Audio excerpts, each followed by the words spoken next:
איש חיים ממצא ורחוק מפנינים נחרא בוטח בלב בנו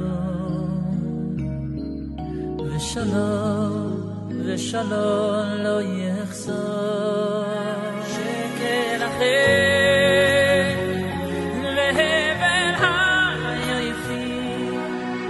Oy bevel hayifi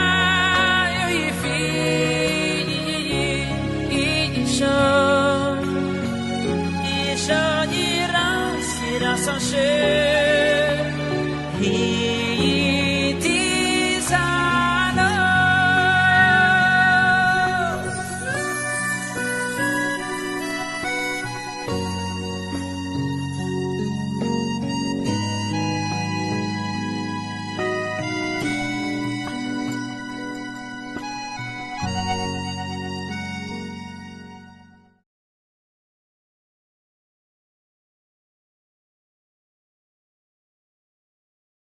Ça serait intéressant de voir, d'analyser ce qu'elle a dit Simcha avec le Ochel, que c'est Aleph, Raf et Lamed, c'est-à-dire R, Vekama, Velama. R, Vekama. R, c'est-à-dire comment. Alors, comment on va manger? C'était pas shoot, on a dans le Shulchan Aruch, c'est écrit que d'abord, le Rambam me dit il faut s'asseoir. On ne fait pas même une bracha.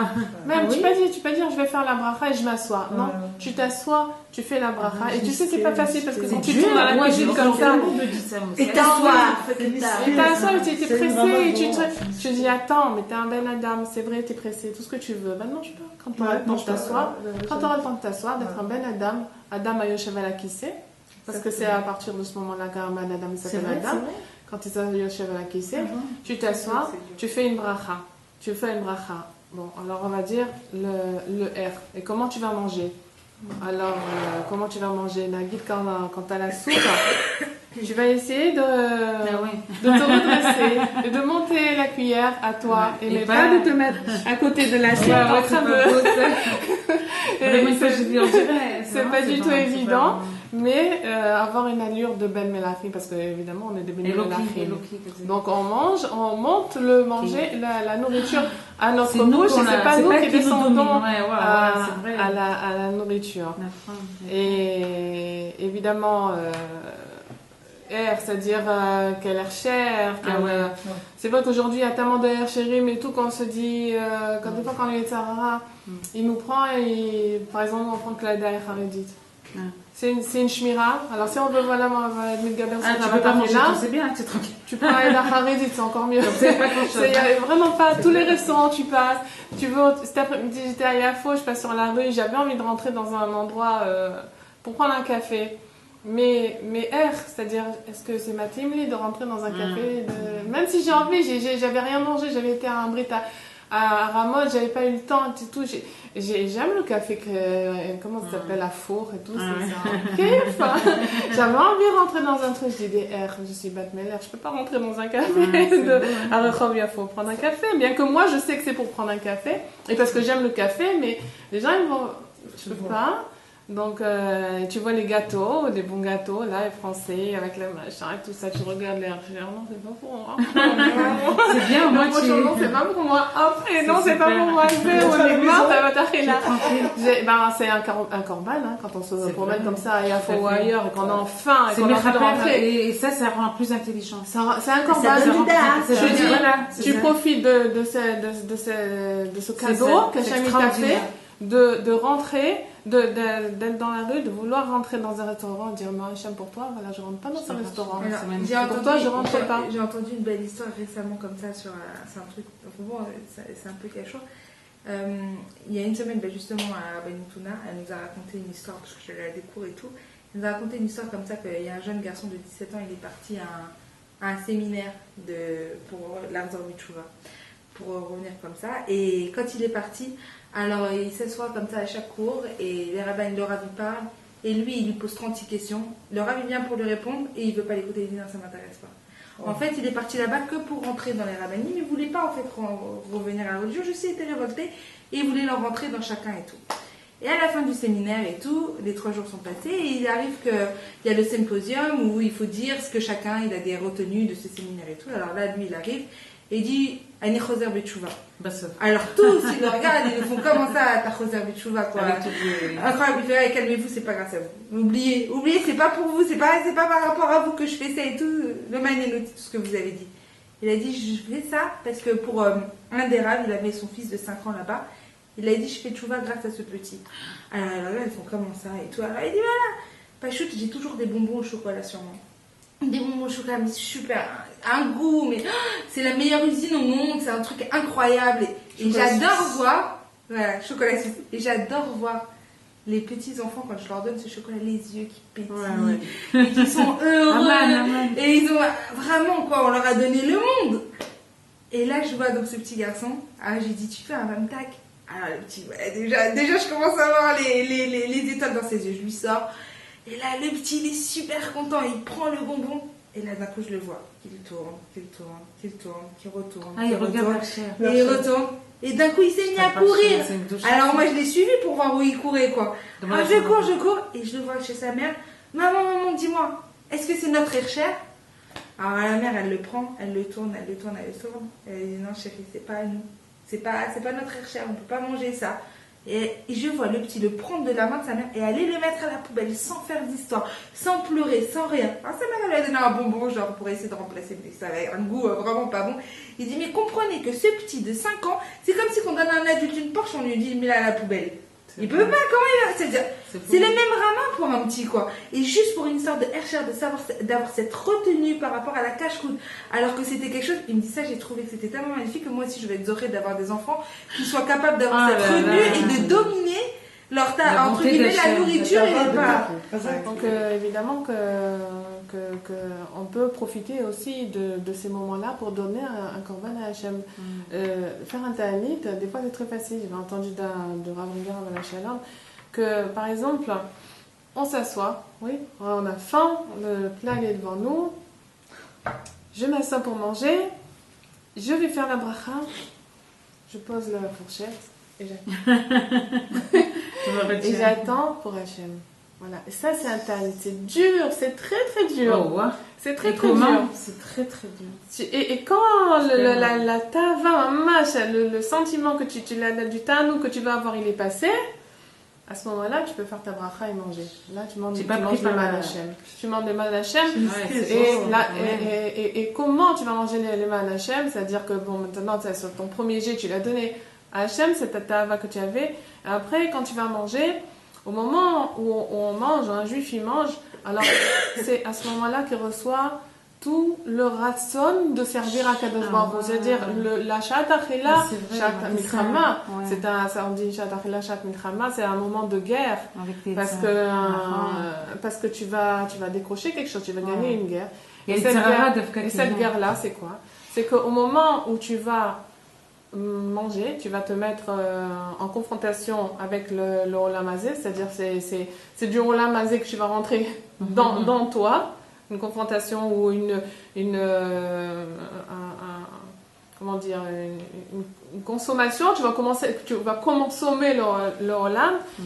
À ce moment-là, soit tu vas être soumis à la pression du Olam Hazé, soit tu vas recevoir une hara du ciel tellement extraordinaire que tu vas recevoir un ratson très très grand de servir à Kadosh Baruch Hu, parce que c'est écrit ou masbiya lechol chai ratson, comme on dit à Kadosh Baruch Hu, il rassasie chacun de ratson.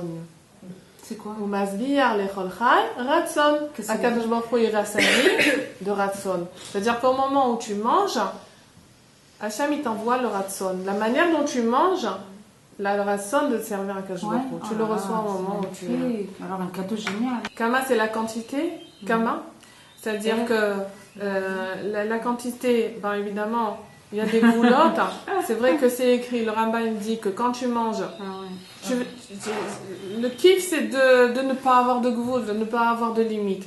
Mais il te dit, le Shulchan Aruch te dit, arrête-toi avant d'être rassasié. Il faut laisser une petite partie vide dans l'estomac.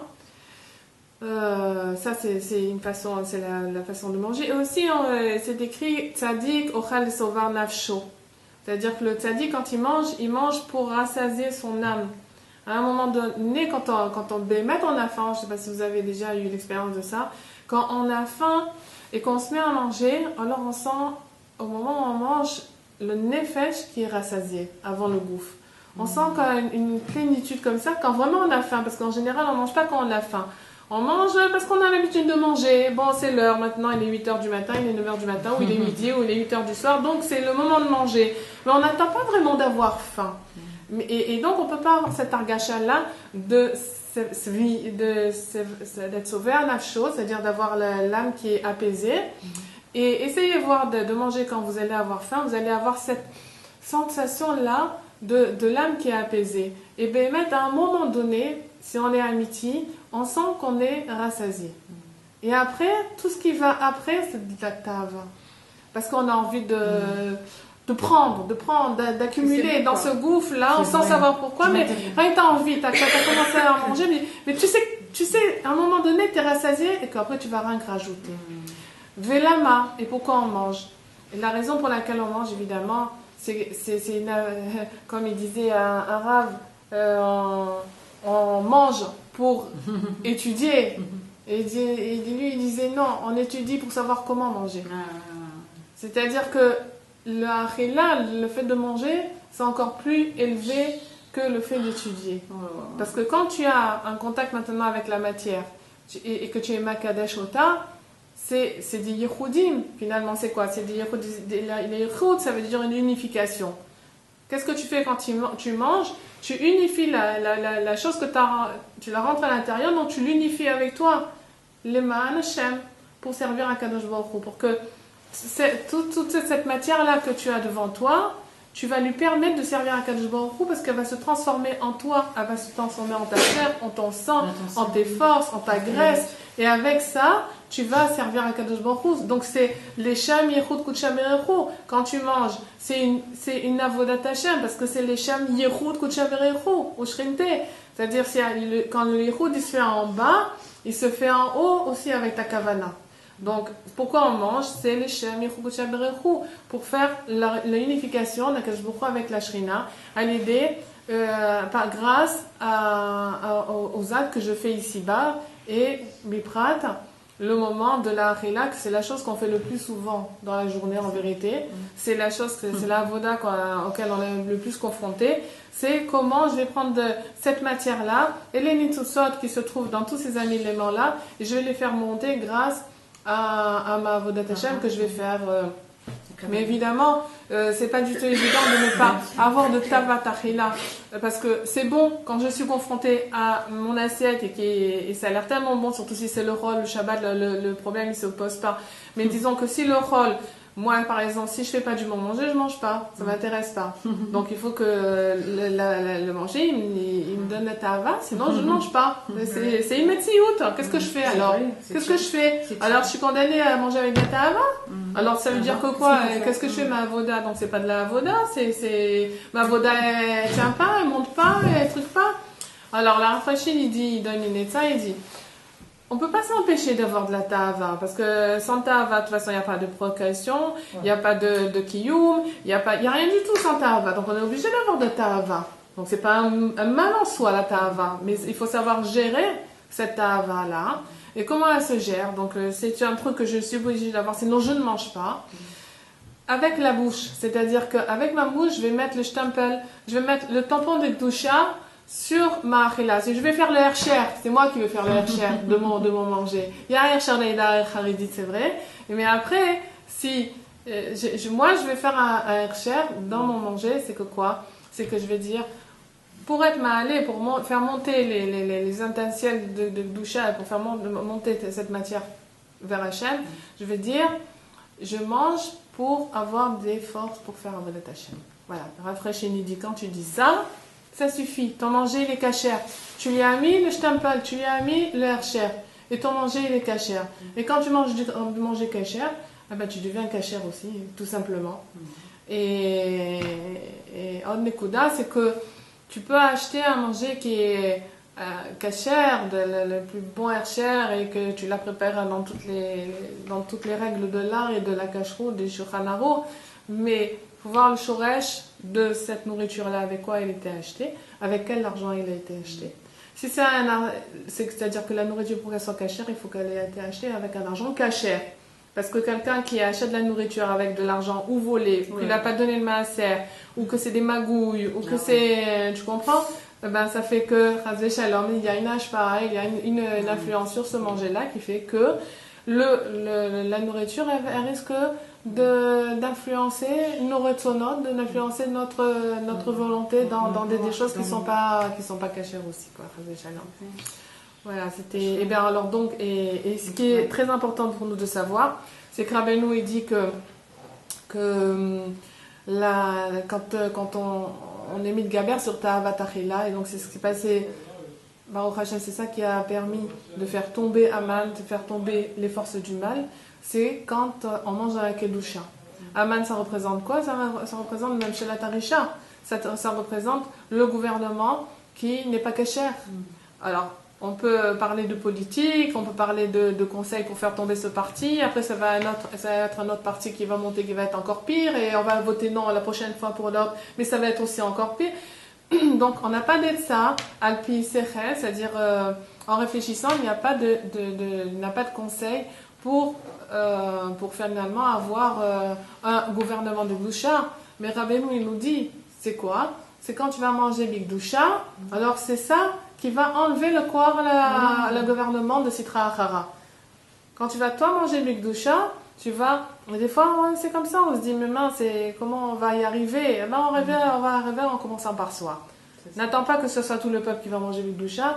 Commence-toi, commence-moi à ce que le manger soit avec un bon cher, qu'il soit acheté avec un argent cachère, qu'on s'assoie comme il faut et qu'on fasse une bracha mekavana et qu'on le fasse les shem shamayim, qu'on dise que cette nourriture elle est pour nous donner les corps pour faire avodat Hashem. À ce moment-là, on voit des nissim, c'est-à-dire il n'y a pas besoin que ce soit tout le âme. Des fois, une bonne kavana, une personne avec son comportement, elle peut faire pencher la balance d'un côté ou de l'autre. Il faut se dire que Rabbeinu il dit dis-toi chaque jour que tu es responsable de l'humanité. Quand là on ivra la mishvili, le monde entier a été créé pour moi. Donc chacun il doit penser à ce qu'il est responsable de l'avenir de l'humanité. Et donc, un des conseils, c'est de manger dans la Kedusha, que ça, c'est le Inyan de Purim, qu'on va vers cette Avoda Nifla là, avec les Mishamat, avec le festin, avec le Tanit, c'est tout autour d'un Inyan de Achila. Et au Hashem, quand les autres qu'on nous donne ces possibilités-là de monter dans la Kedusha et de faire d'être Metakan ce qu'il faut être Metakan.